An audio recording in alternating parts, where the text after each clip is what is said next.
My husband told me, if you can't trust me spending every weekend with my ex-wife, maybe we shouldn't be together. I looked him in the eye and said, you're absolutely right. The next morning I signed the transfer papers to London I'd been refusing for him. When he texted, what are you doing this weekend? I sent him a selfie from Heathrow Airport. The text message glows on Colton's phone screen like a neon sign in our darkened bedroom.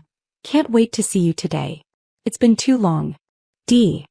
My hands shake as I set his phone back on the nightstand exactly where I found it. Daisy. His ex-wife. The woman he's been meeting every Sunday for the past 3 months, claiming it's just innocent coffee between old friends. The woman who's apparently counting down hours until she sees my husband again. I slip back under our Egyptian cotton sheets, pretending to sleep while my mind races. The phone had buzzed at 5:47 a.m. Who sends messages that early unless they're thinking about someone all night? I force my breathing to stay steady as Colton stirs beside me, his hand automatically reaching for his phone like it's life support. The soft glow illuminates his face as he reads the message. I watch through barely opened eyes as a smile spreads across his features. The kind of smile I haven't seen directed at anything involving me in months.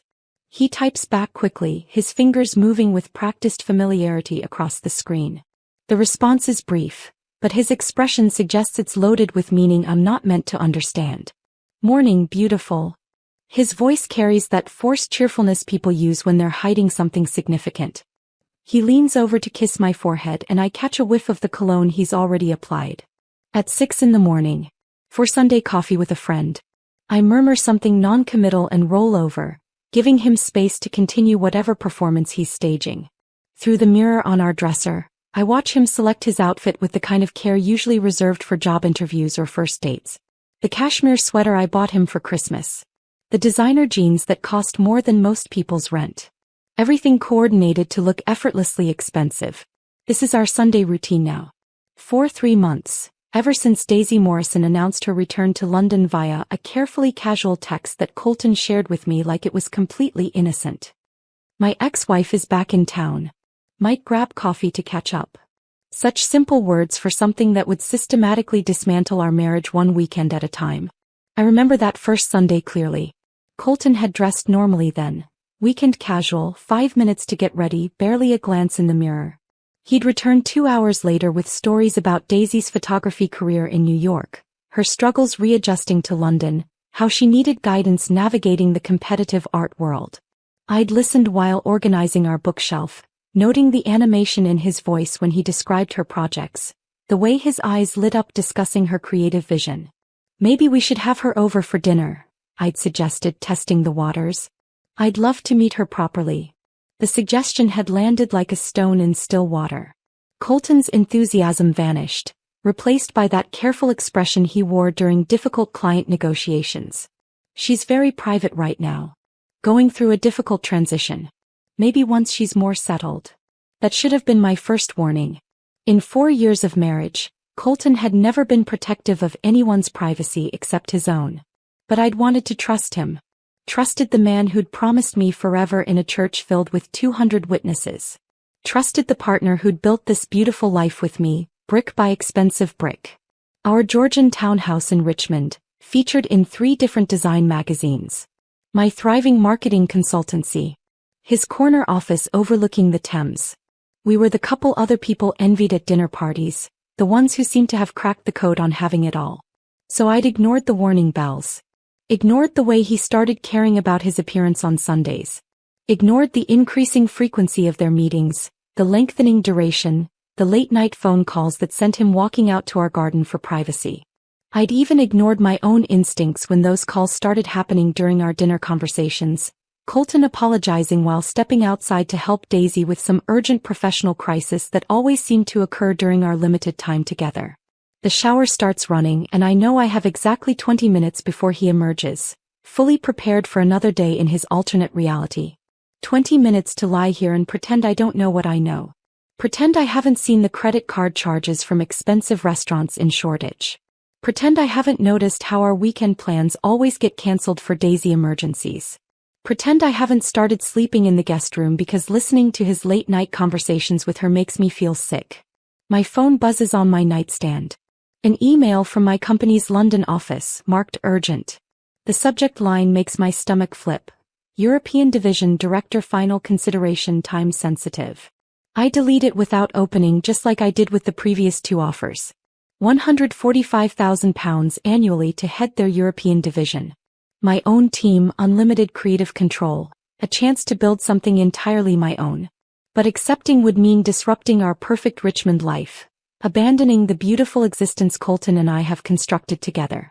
Except our life isn't perfect anymore, is it?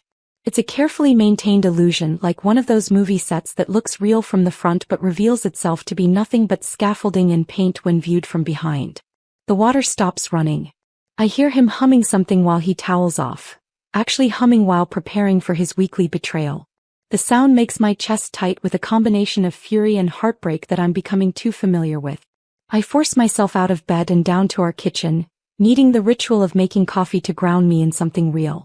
The morning light streams through our custom Italian curtains, hitting the marble countertops we spent months selecting. Everything in this room speaks of partnership, of shared decisions and combined dreams. The espresso machine we bought in Tuscany. The dining table where we've hosted dozens of dinner parties. The kitchen island where we've planned vacations and discussed 5-year goals and imagined the children we'd eventually have. All of it feels like evidence of a crime now. Proof of what I'm losing to a woman who wears vintage band t-shirts and makes artistic poverty look effortlessly chic. Colton appears in the doorway, freshly showered and perfectly groomed. He's wearing that cologne again, the expensive one he claimed was a gift from a client but which I've never seen him wear for any client meeting. His hair is styled with the kind of careful precision usually reserved for board presentations or photo shoots. Coffee smells amazing, he says, kissing my cheek with lips that taste like the mouthwash he uses before important meetings. You're up early for a Sunday. I want to ask him about the text. Want to demand explanations for the morning routine that's become increasingly elaborate. Want to know why his ex-wife is counting down hours until she sees him. Instead, I hand him his coffee in the mug I bought him last Christmas, the one that says, "World's Best Husband" in elegant script.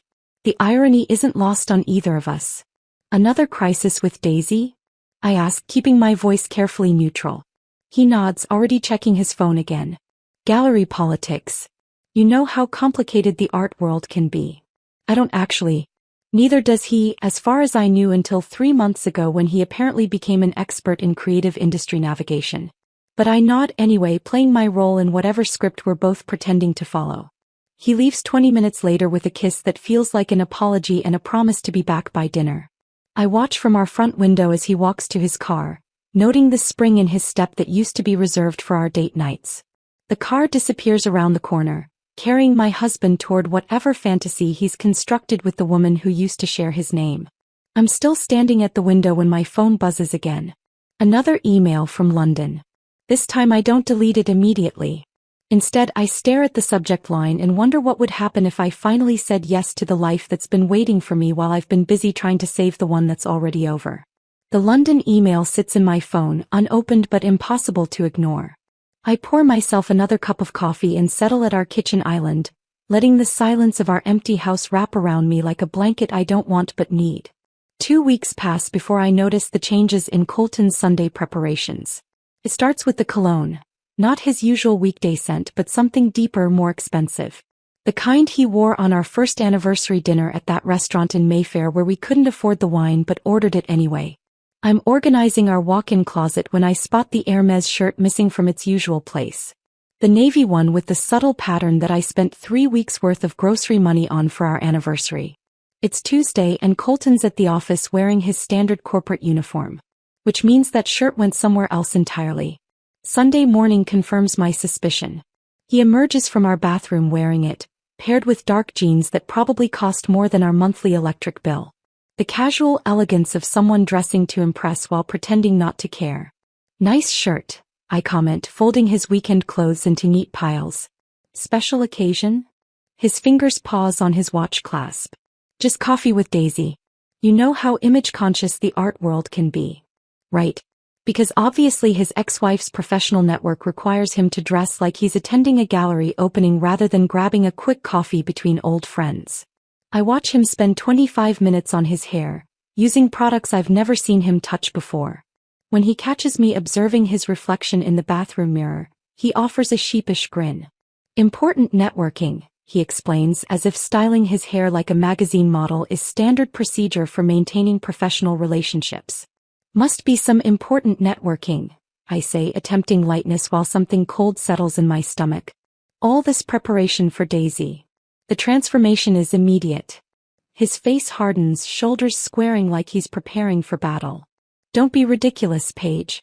Adults can be friends with their exes without it meaning anything.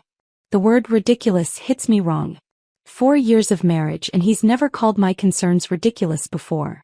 Misguided maybe. Overthinking certainly. But never ridiculous, like I'm some jealous teenager imagining problems that don't exist. I didn't say it meant anything, I reply carefully. Just noticed you're dressing up more than usual. He softens slightly, but the damage is done. That word hangs between us like smoke from a fire we're both pretending not to smell. Monday brings lunch with Sarah at our usual spot, a cafe in Richmond that serves overpriced salads to women who lunch professionally. I need someone to tell me I'm overthinking, that marriages go through phases, that everything will return to normal once Daisy settles into her London life and stops requiring my husband's constant guidance. Instead, Sarah delivers a lecture about trust and emotional maturity while picking at her quinoa bowl. You're being insecure, she says, stirring her oat milk latte with the kind of confidence people have when they've never experienced real betrayal. It's actually beautiful that they can maintain a friendship. Shows real emotional evolution. Beautiful. That's the word she chooses while I describe watching my husband transform into someone I don't recognize every Sunday morning. But don't you think it's a bit much? Every weekend for hours at a time. Sarah's smile carries that particular condescension reserved for women who think they've figured out the secret to successful relationships. Paige, sweetie, if you can't trust your husband to have coffee with an old friend, maybe the problem isn't him. I leave feeling worse than when I arrived, Sarah's words echoing in my head while I drive home through Richmond's tree-lined streets. Maybe I am being insecure. Maybe this is what mature relationships look like. Trusting your partner completely, even when every instinct screams that something's wrong. Tuesday's business meeting with James provides a different perspective entirely.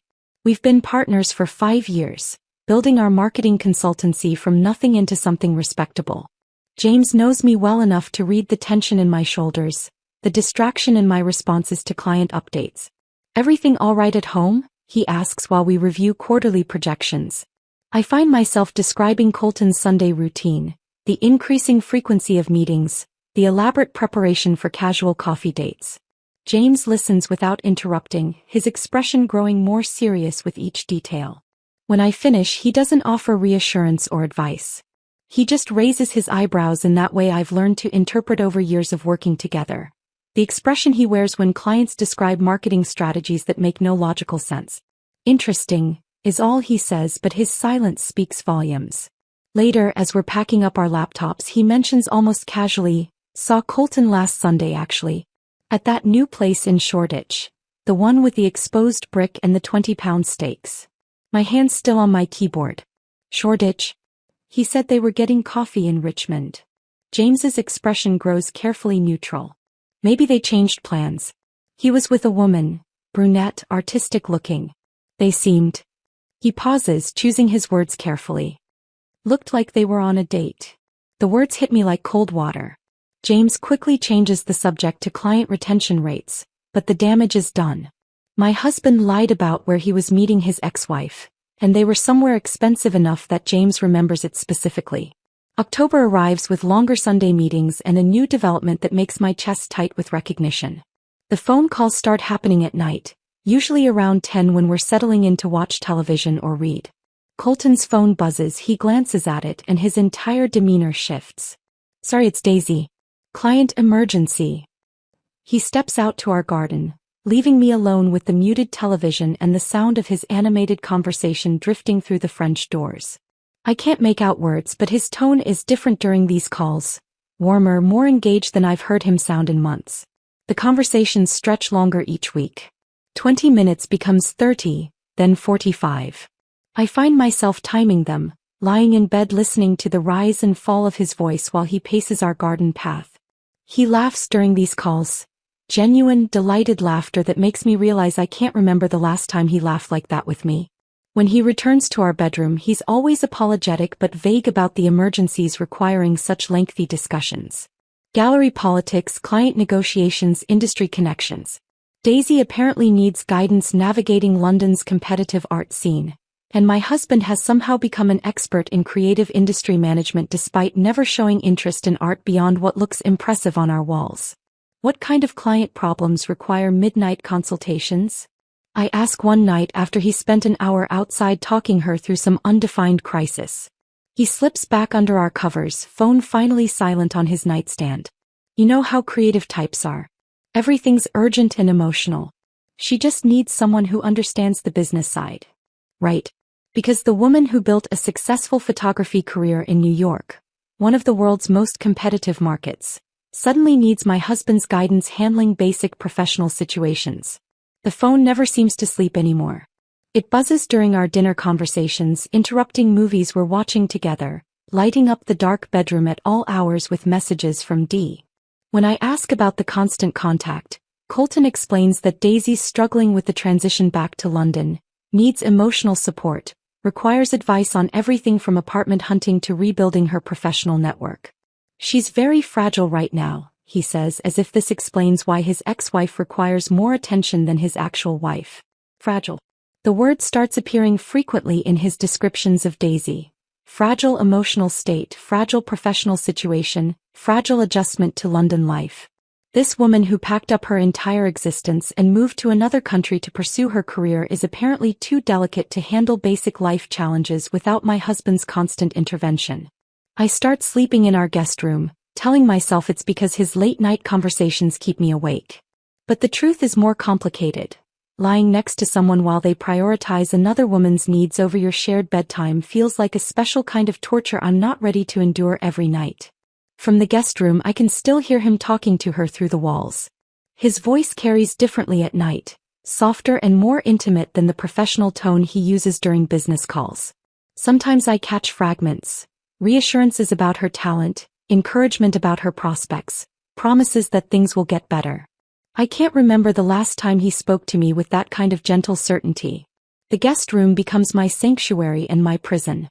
3 weeks into my self-imposed exile from our shared bed, I discover the dark magic of social media stalking at 2 a.m.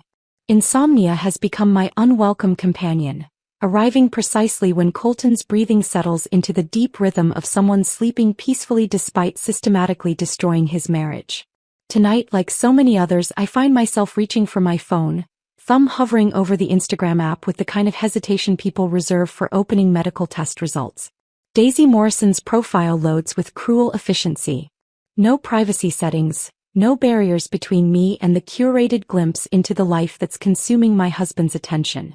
Her feed is exactly what I expected. Artfully arranged chaos that screams authentic bohemian lifestyle. Vintage band t-shirts draped over unmade beds. Gallery openings captured in moody black and white. Coffee cups photographed from angles that suggest deep artistic contemplation. But it's the locations that make my blood freeze in my veins. Richmond Farmers Market, tagged 14 days ago.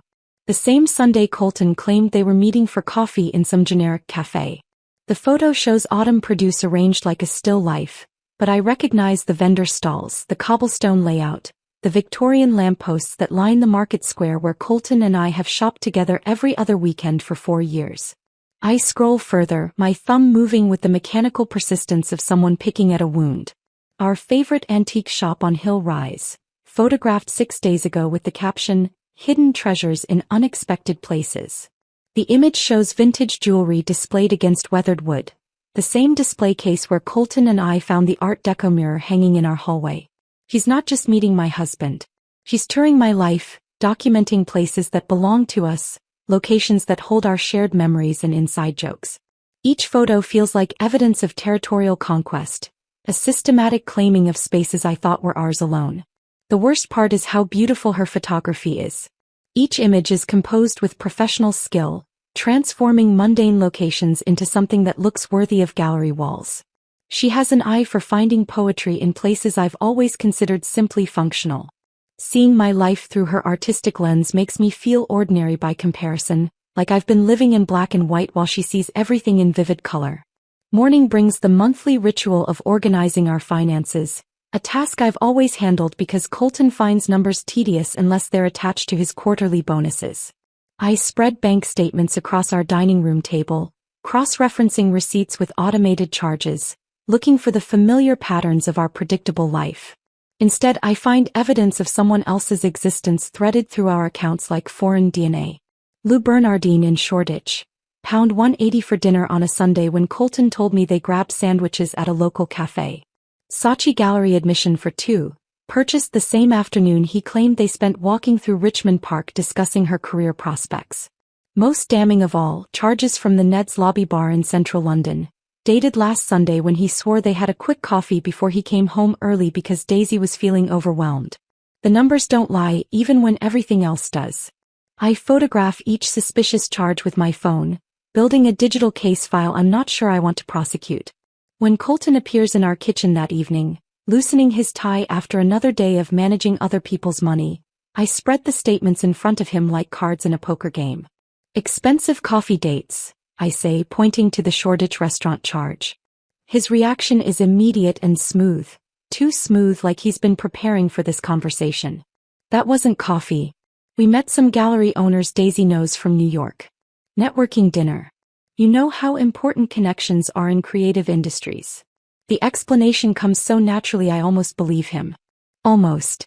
Until I point to the gallery admission charges and watch him construct another elaborate fiction about attending exhibitions to better understand Daisy's artistic influences. 2 tickets. I ask. She needed moral support. These gallery events can be intimidating when you're trying to rebuild professional relationships. Each lie builds on the previous one, creating an increasingly complex narrative that explains away every suspicious detail. His voice carries the confidence of someone who's practiced these explanations, refined them until they sound not just plausible but reasonable. The hotel bar charge requires the most creative storytelling. According to Colton, they met a potential client there who was only available for 30 minutes between flights. Daisy had been nervous about the meeting, needed his support navigating the conversation, and afterward they'd shared a quick drink to debrief the interaction. His lies come so smoothly I start questioning my own interpretation of the evidence. Maybe these charges do have innocent explanations. Maybe I'm seeing conspiracies where simple friendship exists. Maybe Sarah was right about my insecurity poisoning my perspective. Saturday morning laundry becomes an archaeological expedition. Sorting through our clothes, I realize Colton's favorite leather jacket hasn't appeared in the hamper for 3 weeks. Neither has the navy wool scarf I brought him from Paris last year, the one he claimed made him look sophisticated enough for European business meetings. When I ask about the missing items, he doesn't even look up from his newspaper. Dry cleaners. That jacket needs special care and the scarf got stained at lunch last week. But I check Somerset Cleaners on Monday afternoon, the place we've used for 5 years. The woman behind the counter knows us by name, remembers our usual pickups. She shakes her head when I describe the jacket and scarf. Haven't seen those pieces, love. Nothing of your husband's has been in for over a month. I stand in the shop surrounded by plastic-wrapped clothes that belong to other people's lives, realizing that items are disappearing from our home the same way pieces of our marriage are vanishing. Small things at first, barely noticeable, then larger absences that leave obvious gaps. That evening I start keeping mental inventories of Colton's wardrobe. Not from paranoia, but from a growing need to document the systematic dismantling of our shared life. The expensive watch he wore to last year's company party. The silk tie his mother gave him for his birthday. Each missing piece feels like evidence in a case I'm building against my own husband. Wednesday afternoon finds me in our front garden, planting tulip bulbs for spring blooms I'm no longer sure I'll be around to see. The physical work feels therapeutic, digging into soil, placing bulbs with careful spacing, covering them with earth and hope that they'll emerge beautiful when the weather turns warm again. Lovely afternoon for gardening. Mrs. Patterson's voice carries over the hedge separating our properties. She's 70-something and has lived in Richmond long enough to know everyone's business without meaning to pry. We chat about bulb varieties and optimal planting depths until she mentions seeing Colton last Sunday. Your husband's got good taste in walking routes. Richmond Park is beautiful this time of year. My hand's still on the soil. Walking routes. Oh yes, I was coming back from visiting my sister and saw him near the Albert Gate. Lovely day for a romantic stroll. The word romantic hits me like cold water. He was alone? Mrs. Patterson's expression shifts, her friendly demeanor clouding with the realization that she's stumbled into dangerous territory. Well no dear. He was with a woman. Brunette, quite pretty in that artistic way. They were walking hand in hand, looking very much like a couple enjoying the afternoon together. She describes Daisy with uncomfortable accuracy, the vintage clothing, the camera hanging around her neck, the way she leaned into Colton while they walked. Every detail matches the woman I've been studying through Instagram photos. The woman my husband claims requires nothing more than friendly coffee and professional guidance. Mrs. Patterson realizes she's delivered devastating news and quickly changes the subject to her rose bushes and their preparation for winter dormancy. But the damage is done. My neighbor, someone with no agenda beyond pleasant conversation, has provided eyewitness testimony that my husband and his ex-wife are behaving like lovers, not old friends catching up over innocent coffee. I finish planting the tulip bulbs with hands that shake despite the mild afternoon temperature. Dirt accumulates under my fingernails, and I think about how deep I've been buried in lies without realizing the soil was covering my head. Each bulb I place in the ground feels like hope I'm not sure I still possess, faith in futures that might not include the man I married. The sun sets over Richmond while I work, painting our neighborhood in golden light that makes everything look beautiful and peaceful. But beauty can be deceptive, I'm learning. The most picturesque lives can conceal the ugliest truths, and sometimes the evidence of betrayal is as simple as your neighbor mentioning they saw your husband holding hands with another woman in the park where you used to walk together. The tulip bulbs lie buried in our front garden like secrets I've planted in rich soil, waiting for spring to reveal what I've known all along. I clean the dirt from under my fingernails with mechanical precision, each scrape of the nail brush echoing Mrs. Patterson's words about romantic strolls and hand-holding that had nothing to do with professional coffee meetings. The next few days pass in a strange suspended state where I go through the motions of our life while building a case against it. Work meetings blend together. Client calls become background noise. I smile at appropriate moments during conversations I'm not really hearing, all while my phone burns with screenshots and evidence I can't stop collecting. Thursday evening changes everything. I'm reviewing quarterly projections when Daisy's Instagram story notification pops up on my phone. The image loads with devastating clarity. A gallery opening in Shoreditch, all exposed brick walls and industrial lighting. Daisy stands among well-dressed art enthusiasts, wearing a black dress I've never seen but accessorized with something that makes my breath catch. My grandmother's vintage pearl earrings. The ones with the intricate silver settings that took 3 generations to reach me. The earrings Colton borrowed last month for what he called an important client event that required elegant accessories to make the right impression. I zoom in until the screen pixelates, but there's no mistaking them. Those earrings have been in my family since 1952, passed from my grandmother to my mother to me with stories about wearing them on special occasions, about saving them for moments that mattered. Apparently, gallery openings with his ex-wife qualify as moments that matter. The timestamp shows Thursday at 8:30 p.m. Last Thursday, when Colton claimed he was working late on year-end budgets, when I ate dinner alone and went to bed early because he texted that the numbers were taking longer than expected. While I was falling asleep in our guest room, he was watching his ex-wife wear my grandmother's jewelry to art openings in neighborhoods he'd never taken me to explore. I screenshot everything with shaking fingers, adding it to the growing folder of evidence I've labeled documentation, because calling it what it really is feels too devastating to acknowledge. The photo joins bank statements, Instagram posts, and timeline discrepancies in a digital archive of betrayal that grows heavier each day. By Friday morning, the earrings are back in my jewelry box, nestled in their usual velvet compartment like they never left. But touching them feels different now, contaminated by the knowledge of where they've been, whose skin they've touched, what moments they've witnessed that had nothing to do with our marriage. Friday afternoon delivers an unexpected lifeline disguised as a phone call. My boss's voice carries excitement that cuts through the fog of domestic surveillance I've been living in. Paige, I need you to consider something extraordinary. We're not just talking about a transfer anymore.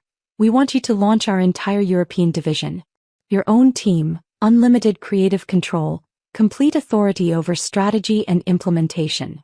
The salary figure makes me sit down. £160,000 annually, plus relocation assistance, plus equity options that could triple my earnings within 2 years. It's the kind of opportunity people build entire careers hoping to encounter, handed to me precisely when I need an escape route from the life I've been desperately trying to save. I know you've declined before, he continues, but this role was designed specifically for your skill set. Think about it over the weekend. London's calling and they want you specifically. For the first time in months, I find myself actually listening instead of automatically searching for reasons to decline. When Colton comes home that evening, practically glowing from another successful day of supporting Daisy's emotional well-being, I don't mention the call. The silence feels intentional, powerful. My first real secret in 4 years of marriage built on supposed transparency. He moves through our kitchen preparing dinner while describing Daisy's latest breakthrough in processing her London transition. His voice carries the animation of someone genuinely invested in another person's success, the kind of enthusiasm he used to reserve for my professional victories. I watch him dice vegetables with practiced efficiency, noting how his face lights up when he talks about her progress, her insights, her growing confidence in navigating London's art scene. When he asks about my day, his attention feels perfunctory, going through the motions of spousal interest while his real emotional investment lies elsewhere. October 15th arrives gray and bitter, matching the weather to the significance I'm the only one who remembers. Our 4th wedding anniversary. The date we promised each other forever in front of 200 guests who probably assumed we'd figured out something the rest of them hadn't. I wake up alone in the guest room, having spent another night listening to Colton's muffled phone conversations through the walls. No flowers wait on the kitchen counter. No card sits propped against the coffee maker. No acknowledgement that this date holds any meaning beyond being another Sunday in his carefully structured routine of emotional infidelity. Colton emerges from our bedroom already dressed for another day with Daisy, wearing the watch I gave him for our first anniversary and the cologne that's become synonymous with betrayal. When I mention the date while making coffee, he looks genuinely surprised. Not guilty or apologetic, but confused, like I've referenced some obscure holiday he's never heard of. Our anniversary, I say, wondering if he'll remember without prompting. Recognition dawns slowly, followed by that particular expression men wear when they realize they've forgotten something significant. Of course. I'm sorry, I've been so distracted with work lately. We'll celebrate properly tonight, I promise. Dinner at that place you love. But the damage is done. He's so invested in his fantasy life with his ex-wife that he's forgotten the actual anniversary of his real marriage. The date we stood before God and everyone we knew, promising to prioritize each other above all else. Don't worry about it, I say, and mean it more than he realizes. I'm sure Daisy needs you today. He kisses my forehead with lips that feel like obligation before disappearing into his alternate reality. I spend the day alone in our house, surrounded by wedding photos that now look like evidence of a crime I didn't know was being committed. The albums tell a story of two people who believed they'd found something permanent, something worth building a life around. Young faces full of hope and certainty, hands clasped like we'd never let go, eyes that saw futures we were sure we'd share. Looking at those photos now feels like examining artifacts from a civilization that no longer exists. Sunday evening finds me dialing James's number while Colton extends his anniversary celebration with Daisy into its 7th hour. We meet at an all-night diner in Putney, the kind of place that serves coffee strong enough to fuel difficult conversations and fluorescent lighting that makes everyone look tired and honest. I spread my phone across the Formica table like evidence in a courtroom. Screenshots, bank statements, timelines, even voice memos I've recorded documenting Colton's explanations for various inconsistencies. James examines each piece with the methodical attention he brings to client presentations, occasionally asking clarifying questions about dates or asking me to explain context I've become too close to see clearly. Mrs. Patterson saw them holding hands in Richmond Park, I say, showing him notes I've taken from our gardening conversation. The same Sunday he claimed they had coffee to discuss her client crisis. James nods without surprise, like he's been expecting this evidence to surface eventually. When I finish presenting my case, months of documentation that paint an increasingly clear picture of systematic deception, he looks up from my phone with an expression I recognize from difficult client meetings. "You know what this is, don't you?" he says quietly. I nod, unable to say the word affair out loud because speaking it would make it real in a way I'm not sure I'm ready to handle. But hearing James confirm my worst fears validates months of intuition I've been questioning, instincts I've been told to ignore in the name of trust and emotional maturity. The fluorescent lights hum overhead while we sit in the kind of silence that follows devastating revelations. Outside, London continues its life while mine transforms into something unrecognizable, something that will require choices I never imagined having to make. The fluorescent lights in the diner cast harsh shadows across James's face as he slides my phone back across the table. The evidence sits between us like a smoking gun neither of us wanted to find, but can no longer ignore. "What are you going to do?" he asks, his voice carrying the careful neutrality of someone who knows they're standing at the edge of someone else's life-changing decision. I stare at the phone screen, still displaying Daisy's gallery opening photo with my grandmother's earrings glinting under art world lighting. I don't know yet. But that's not entirely true. Somewhere in the back of my mind, a plan is already forming. Not revenge exactly, but something that feels like self-preservation disguised as strategy. The months between October and February pass in a strange blur of parallel lives. I continue going to work, meeting clients, building campaigns that help other people sell their dreams while mine decomposes in slow motion. Colton continues his Sunday rituals, his late-night phone calls, his elaborate explanations for charges and disappearances and timeline inconsistencies that multiply like cancer cells. We exist in the same house like polite strangers, sharing space and bills and nothing else that matters. He stopped apologizing for his absences, stopped offering explanations I no longer ask for. I've stopped pretending to believe whatever story he's constructed to justify his latest betrayal. The London offer hovers in my inbox like a lifeline I'm afraid to grab. 3 times my boss calls for an answer.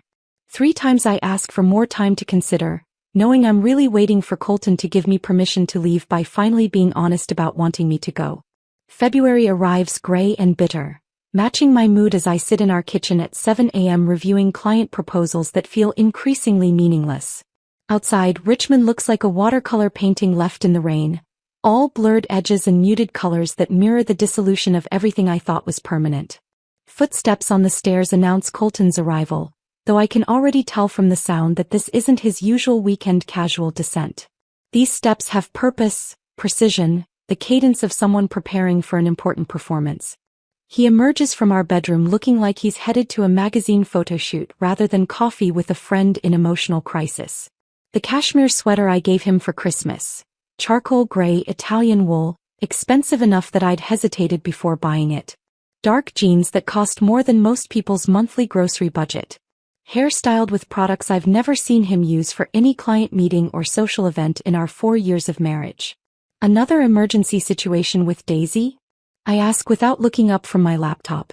Gallery politics, he says, adjusting his watch with the practiced motion of someone who's performed this routine dozens of times. She's having trouble with a difficult gallery owner who's questioning her artistic vision. She needs someone who understands the business side of creative industries. Right.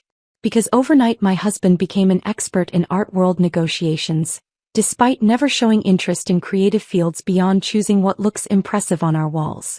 I watch him check his reflection in the hallway mirror, adjusting his collar with the kind of attention usually reserved for board presentations or important dates. The man looking back at him is someone I barely recognize. Not the person I married, but someone who's been carefully constructed to appeal to someone else's aesthetic preferences. Stay home with me instead, I suggest, closing my laptop with deliberate calm. We could drive to Bath like we used to. Find that antique market you mentioned wanting to visit. His reaction is immediate and visceral, like I've suggested something genuinely offensive. His face transforms from casual preparation to active irritation, eyebrows drawing together in the expression he reserves for unreasonable client demands. I can't abandon her when she needs support, he says, the word abandon delivered with emphasis that makes its implications crystal clear. Abandon. Apparently leaving his ex-wife alone for one Sunday would constitute abandonment, cruel, thoughtless desertion of someone in crisis. But leaving his actual wife alone every weekend for 4 months straight is just maintaining healthy adult friendships. The irony sits between us like a live wire nobody wants to touch. What about what I need? The question comes out quieter than I intended, but it carries enough weight to make him pause in his preparations. For a moment I think he might actually consider the question. Might remember that he has a wife who's been increasingly invisible in his carefully curated life. Might acknowledge that I've been patient and understanding and cooperative while he systematically prioritized another woman over our marriage. Instead, his face hardens into the expression he uses during hostile business negotiations. Cold, calculating, designed to end conversations rather than continue them. We've discussed this exhaustively, Paige. Daisy and I are friends. Adults can maintain platonic relationships with their exes without it meaning anything inappropriate. He pauses, studying my expression with the analytical precision he brings to financial assessments that determine whether investments are worth pursuing. Actually, he continues, his voice taking on the measured cadence of someone delivering a prepared statement, if you can't trust me spending every weekend with my ex-wife, maybe we shouldn't be together at all. The silence that follows feels infinite, like the moment between lightning and thunder when the whole world holds its breath.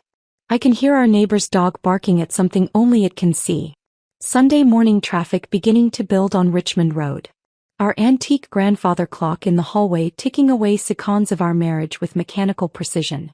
But mostly I hear the sound of 4 years of carefully constructed life finally cracking down the middle, splitting along fault lines that have been developing for months without either of us acknowledging the structural damage.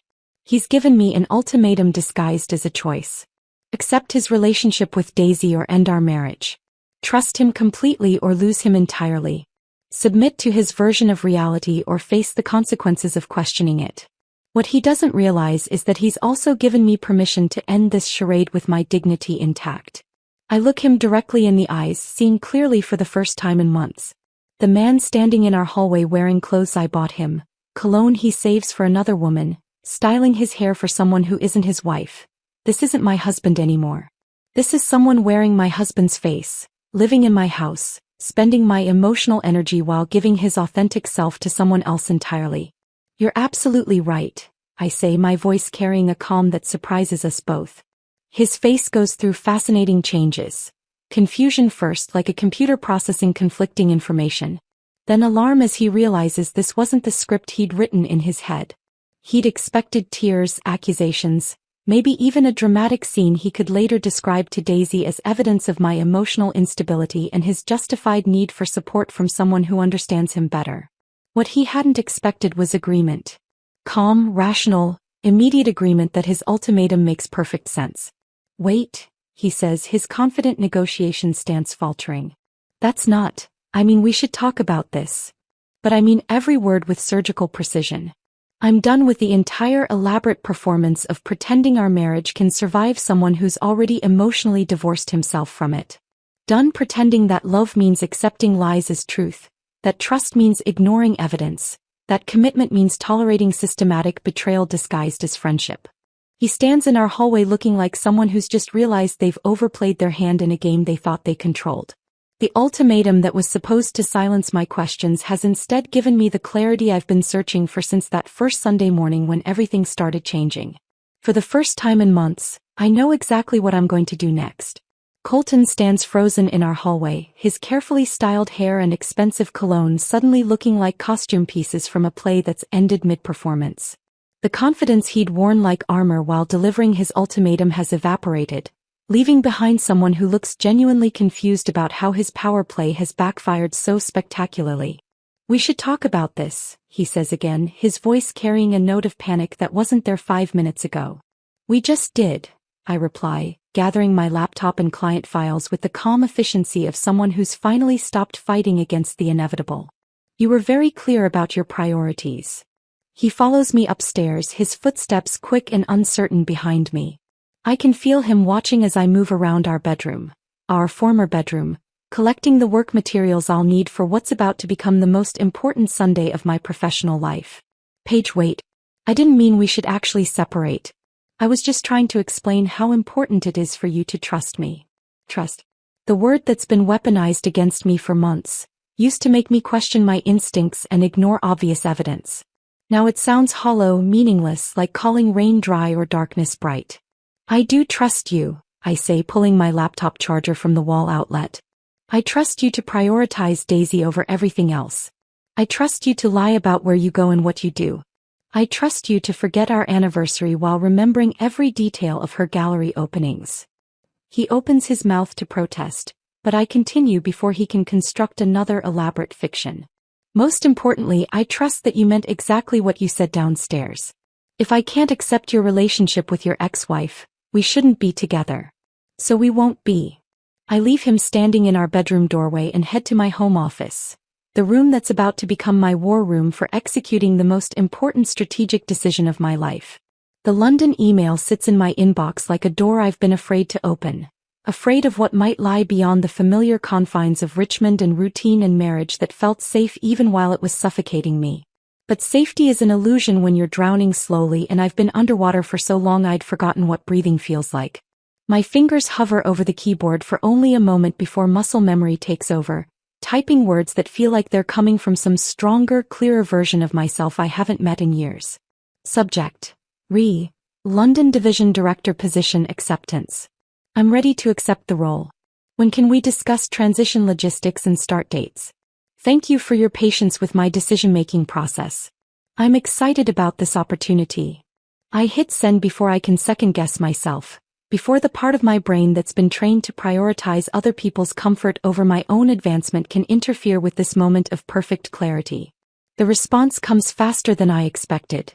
Within 4 hours, even on a Sunday evening when most executives are home with their families. Brilliant news.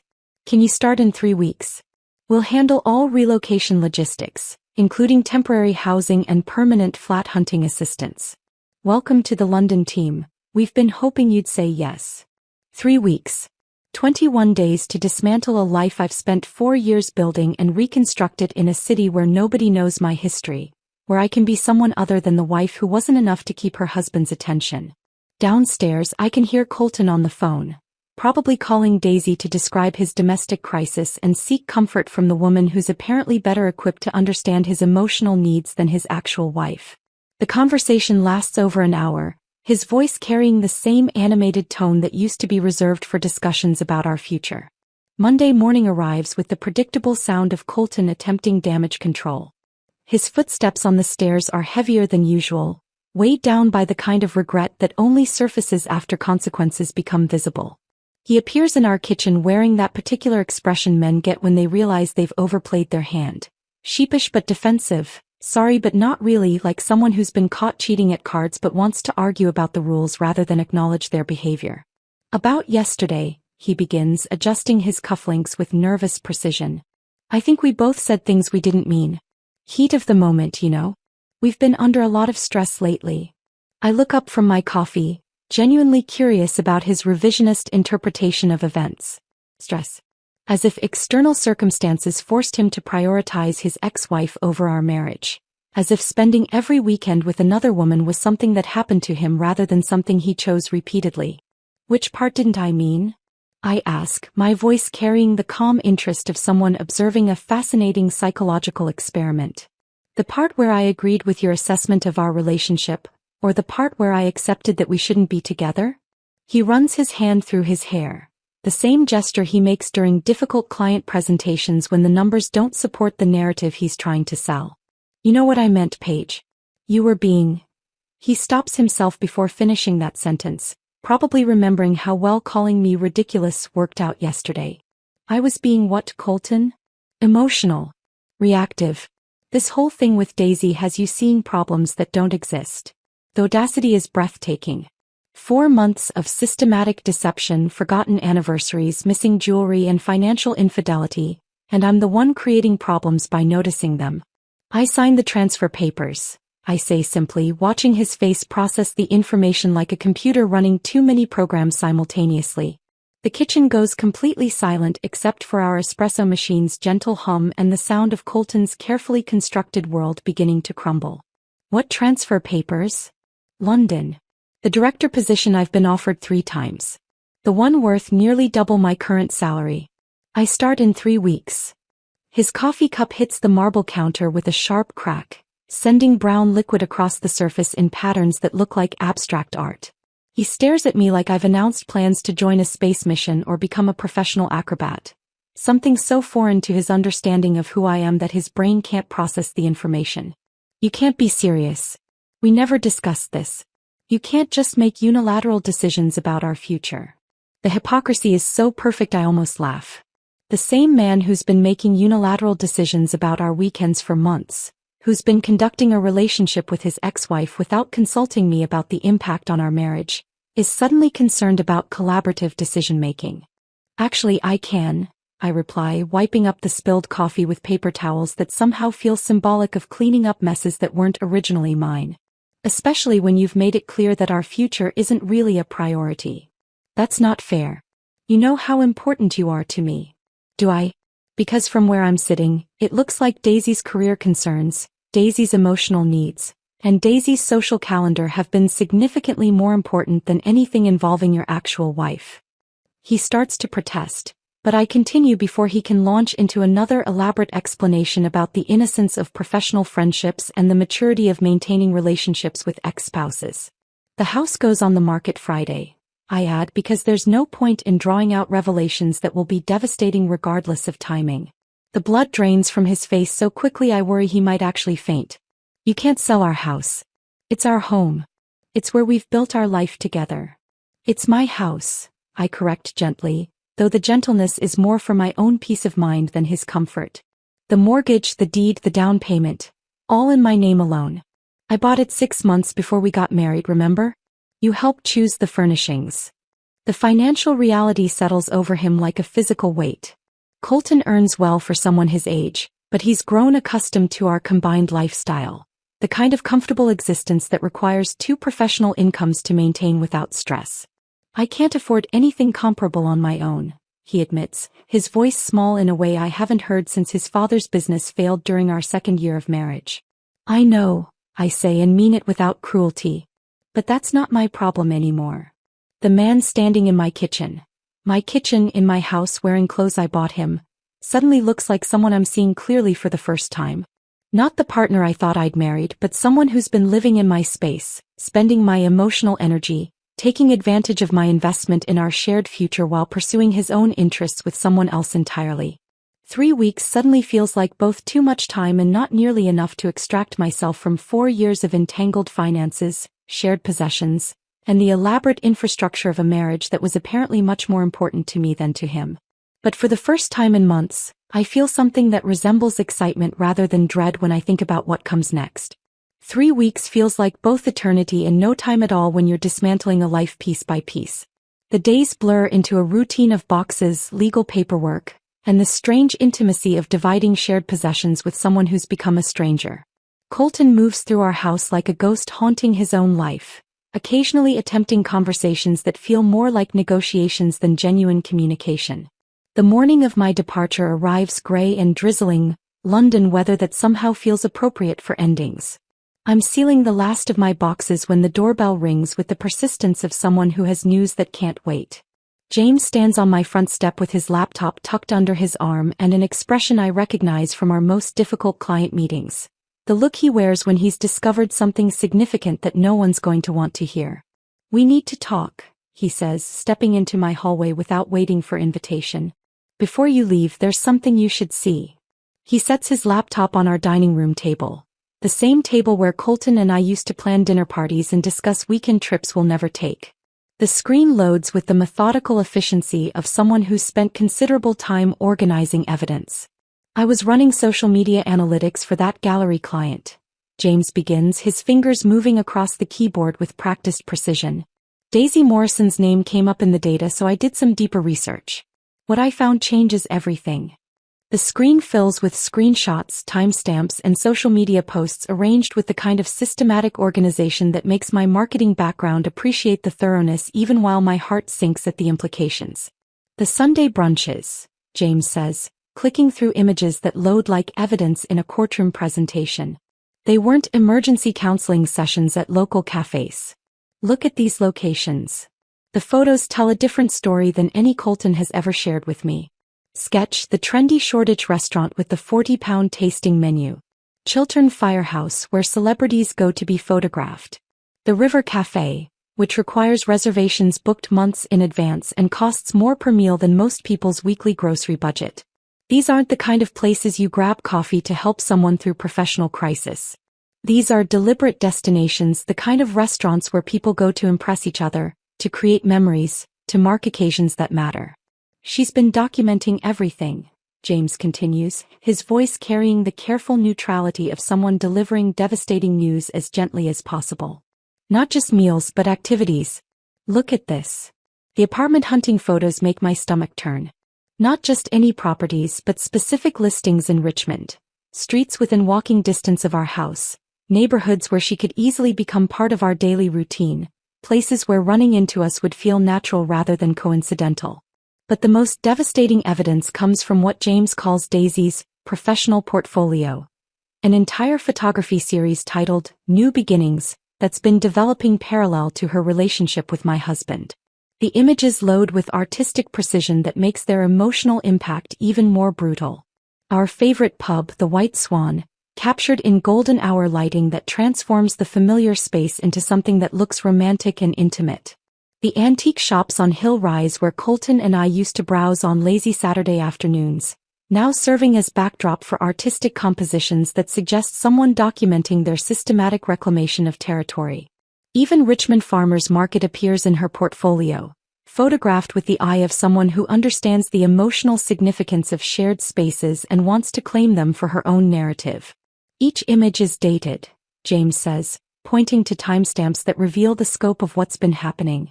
This isn't casual documentation. This is someone deliberately creating a visual record of replacing another woman's life, one location at a time. The photography is undeniably beautiful. Each image composed with professional skill that transforms mundane locations into something that looks worthy of gallery walls. But knowing the context makes every artistic choice feel like violence. Every carefully framed shot like evidence of calculated invasion. There's more, James says, his voice getting quieter as he clicks through folders organized by date and location. The timeline doesn't match anything Colton's told you. The timestamps reveal a pattern that makes 4 months of lies suddenly visible in high resolution. Gallery openings they attended together while I worked late on client presentations, believing I was supporting our shared financial goals. Weekend trips to Bath. The same trip I'd suggested for us multiple times, which Colton had dismissed as impractical and expensive. The evidence spans months, revealing not just infidelity but an elaborate campaign of manipulation that makes my previous understanding of our situation seem naive by comparison. While Colton was telling me about Daisy's fragility and professional struggles, she was documenting their romance like a victory lap, creating permanent records of moments that were supposed to be healing conversations between old friends. She's been planning this whole thing, I say, scrolling through images that show increasing intimacy and confidence. This wasn't accidental emotional reconnection. This was systematic. James nods, closing the laptop with the finality of someone who's finished presenting a case they wish they didn't have to make. I'm sorry, Paige. I know this makes everything worse.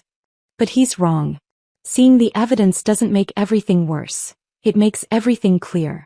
4 months, I've been questioning my instincts, wondering if I was overreacting to innocent friendship, letting Sarah's lectures about trust and maturity convince me that my concerns were signs of personal inadequacy rather than accurate readings of genuine threats.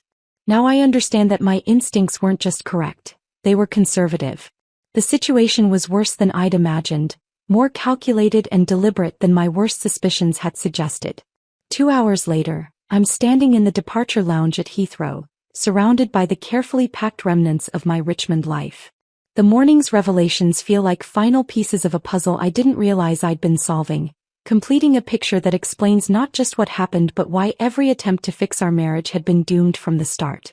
You can't repair something when one person is systematically dismantling it while pretending to help with maintenance. My phone buzzes with a text from Colton. What are you doing this weekend? The question carries assumptions that would have been accurate a week ago, that I'm sitting in some dreary temporary accommodation, regretting my hasty decision, reconsidering the dramatic step of leaving our life together. That the reality of London would feel overwhelming compared to the comfort of Richmond routine, even if that routine had become poisonous. Instead, I look around the departure lounge filled with people heading toward new adventures, new possibilities, new versions of themselves they haven't met yet. For the first time in months, I feel something that resembles excitement rather than dread when I think about what comes next. I take a selfie against the backdrop of departure boards displaying destinations that sound like freedom, Paris, Amsterdam, Rome, and at the top of the list, London. My boarding pass is visible in frame. Genuine smile replacing months of forced cheerfulness that fooled everyone except myself. Starting my new life. I type, adding the photo before hitting send. The response comes immediately. Wait. You're actually leaving? Come home. We can work this out. But I'm already boarding, phone switching to airplane mode as London, my London, waits ahead. Behind me, Richmond shrinks to the size of a problem I used to have, while ahead lies a city where nobody knows my history, where I can be someone other than the wife who wasn't enough to keep her husband's attention. The plane lifts off, carrying me away from 4 years of carefully constructed lies and toward 3 weeks of evidence that finally makes sense of everything that never made sense before. The plane touches down at Heathrow with the gentle bump of new beginnings meeting solid ground.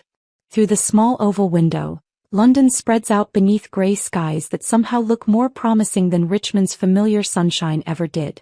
I'm 32 years old, carrying 2 suitcases and a laptop bag that contains everything I need to build a life that belongs entirely to me. The flat in Shoreditch exceeds every expectation my company's relocation team had set.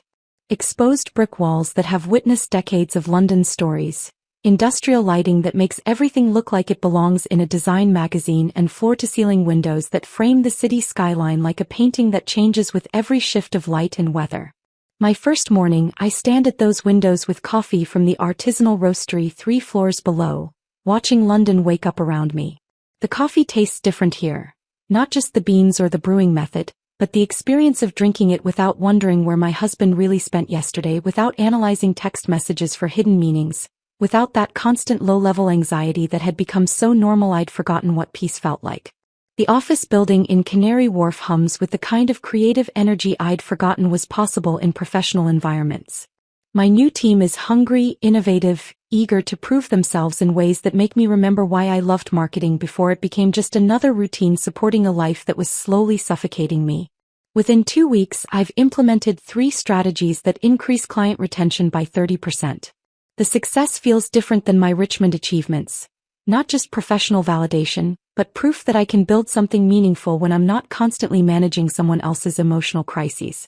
For the first time in months, I go entire days without compulsively checking my phone, without wondering if the person who claimed to love me was lying to my face, without feeling like I'm walking on emotional landmines disguised as normal conversations.